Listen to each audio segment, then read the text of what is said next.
बिस्मिल्लाहिर्रहमानिर्रहीम अल्लाहुम्मा सल्ली अला मुहम्मद व आले मुहम्मद। अस्सलाम वालेकुम। दरूद शरीफ का वो फ़ायदा जो सिर्फ़ साबिर लोगों को मिलता है और ये राज हर किसी के लिए नहीं है। आपने कभी महसूस किया होगा कि आप दरूद शरीफ पढ़ रहे हैं, दुआएं भी मांग रहे हैं, लेकिन जवाब नज़र नहीं आ रहा। और अक्सर लोग इसी मकाम पर आकर दरूद शरीफ का ज़िक्र करना छोड़ देते हैं मायूस होकर। और मगर कुछ लोग खामोशी से सब्र भी करते रहते हैं और साथ साथ दरूद शरीफ का ज़िक्र भी जारी रखते हैं। आज की वीडियो में हम आपको वो फ़ायदा बताने वाले हैं जो सिर्फ़ साबिर लोगों को मिलता है, जो दरूद शरीफ का साथ ज़िक्र भी करते हैं।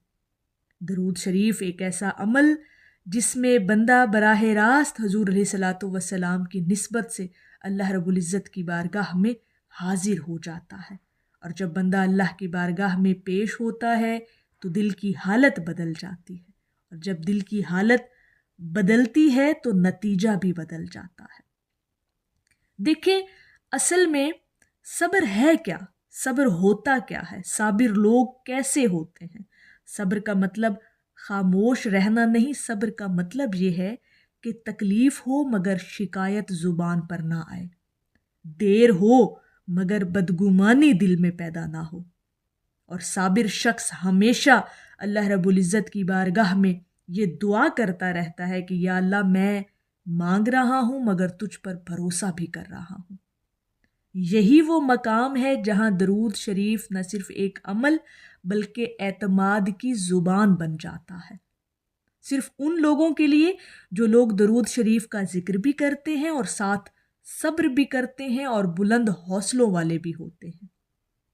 अब सुने वो फ़ायदा जो सिर्फ साबिर लोगों को मिलता है, और वो फ़ायदा ये है कि जो लोग सब्र भी करते हैं और साथ दरूद शरीफ का ज़िक्र भी जारी रखते हैं तो फिर अल्लाह पाक उन्हें इंतज़ार की तकलीफ़ और शिद्दत से बचा लेता है।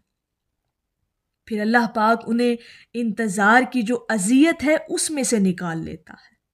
फिर उनके कल्ब इतने मुतमईन कर दिए जाते हैं कि ज़ाहिरी जो भी हालात हों, जिस किस्म की भी मुश्किलें हों, जो भी मुसीबतें आजमाइशें उनकी ज़िंदगी में हों, फिर उनका कल्ब मुतमईन रहता है।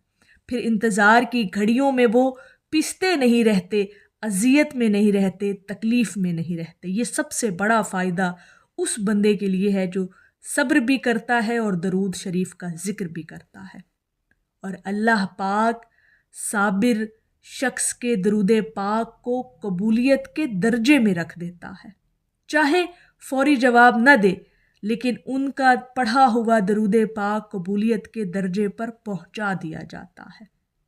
देखें, ये मिसाल के तौर पर कि ऐसे शख्स की दुआ रद्द नहीं होती।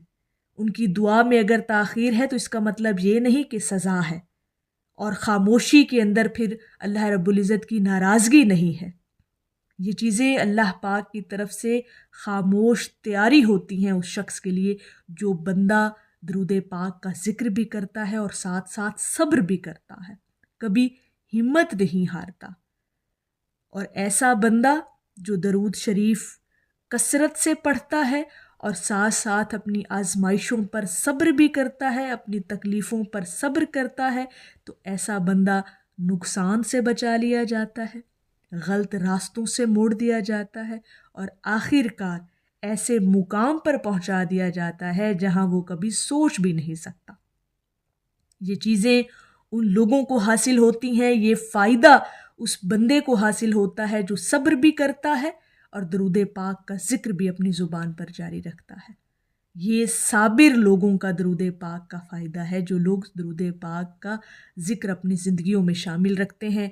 मुसीबतें, तकलीफ़ें, आजमाइशें आती रहती हैं, लेकिन वो सब्र का दामन नहीं छोड़ते और दरूद शरीफ का ज़िक्र भी इस्तकामत, मुस्तकिल मजाजी के साथ जारी रखते हैं। और अगर आप लोग साबिर हैं, दरूद शरीफ का ज़िक्र भी साथ करते हैं, तो ये निशानियां भी फिर आपके अंदर आहिस्ता आहिस्ता ज़ाहिर होंगी कि दिल में सुकून उतर जाएगा, गलत फ़ैसलों से आपको बचा लिया जाएगा, आपकी ज़िंदगी में शिकवा कम और शुक्र ज़्यादा बढ़ जाएगा, تنہائی میں بھی آپ اللہ رب العزت کی قربت کو محسوس کریں گے، اور یہ نشانیاں شور نہیں کرتی، یہ خاموشی سے آپ کے اندر ظاہر ہوتی ہیں، بالکل آپ کے صبر کی طرح۔ جیسے آپ آزمائشوں میں اپنا صبر قائم رکھتے ہیں، ایسی ہی یہ آہستہ آہستہ نشانیاں آپ کے اندر ظاہر ہوتی ہیں جب آپ درود شریف کا ذکر بھی ساتھ ساتھ کر رہے ہوتے ہیں۔ اگر آج آپ تھک چکے ہیں مگر درود پاک کا ذکر کرنا آپ نے نہیں چھوڑا، انتظار میں ہیں لیکن کبھی بدگمان نہیں ہوئے، تو یہ بات ہمیشہ یاد رکھیے گا کہ آپ ان خاص لوگوں میں شامل ہیں جن کے لیے اللہ پاک خود پھر فیصلہ کرتا ہے، پھر اللہ پاک ان کی تدبیروں کو اور ان کی تقدیروں کو سنوار دیتا ہے۔ اور یہ صابر لوگوں کا سب سے بڑا فائدہ ہے، جو لوگ درود شریف پڑھتے ہیں، کہ اللہ پاک پھر انہیں انتظار کی اذیت سے نکال لیتا ہے اور ان کے پڑھے ہوئے درود پاک کو قبولیت کے درجے پر پہنچا دیتا ہے۔ یہ وہ فائدہ ہے جو صابر لوگوں کو ملتا ہے، جو لوگ آزمائشوں میں، مصیبتوں میں، مشکلوں میں صبر کے ساتھ کھڑے رہتے ہیں اور بلند حوصلے اپنے اندر رکھتے ہیں اور کبھی ہمت نہیں ہارتے، اور ان کے اندر برداشت اور زیادہ بڑھا دی جاتی ہے۔ ایسے لوگ ہوتے ہیں صابر لوگ۔ یہ چیزیں، یہ باتیں، یہ نشانیاں صابر لوگوں کے اندر ضرور ظاہر ہوتی ہیں، اور اللہ پاک انہیں اس مقام پر لے جاتا ہے جہاں پر ان کو ایسے بخت لگتے ہیں جن کے بارے میں انہوں نے کبھی زندگی میں تصور نہیں کیا ہوتا۔ اور یہ صابر لوگوں کا انعام ہے، جو لوگ صبر کرتے ہیں، جو اپنے وقت کو اللہ رب العزت کی رضا سمجھ کر گزارتے ہیں، کہ ہر بات میں، ہر عمل میں، ہر کام میں اللہ رب العزت کی کوئی نہ کوئی حکمت چھپی ہوئی ہے۔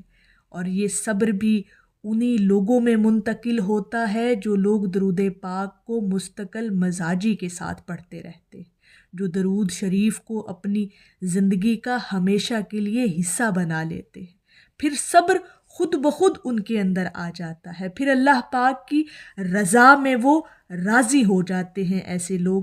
پھر صبر جب ان کے اندر آتا ہے تو یہ درود شریف کی سب سے بڑی تاثیر ہے ایسے لوگوں کے اندر، کہ اللہ پاک انہیں صبر کرنا سکھا دیتا ہے، اور پھر صبر کا جو انہیں انعام ملتا ہے، جو پھل ملتا ہے، وہ ان کی وہم و گمان سے بھی آگے ہوتا ہے۔ تو یہ ہے صابر لوگوں کا وہ فائدہ جب وہ درود پاک کا ذکر بھی ساتھ ساتھ اپنی زندگی میں جاری رکھتے ہیں۔ تو میری اللہ رب العزت کی بارگاہ میں دعا ہے کہ اللہ پاک آپ کو اور مجھے ہر وقت اور ہر سانس کے ساتھ اپنے نبی علیہ الصلاۃ والسلام پر درود پاک پڑھنے کی توفیق عطا فرمائے، آمین یا رب العالمین۔ اور آخر میں ہے کہ اسے مانتی ہے دنیا، اسے ڈھونڈتی ہے منزل، راہ عشق مصطفیٰ پہ جو غلام چل رہا ہے۔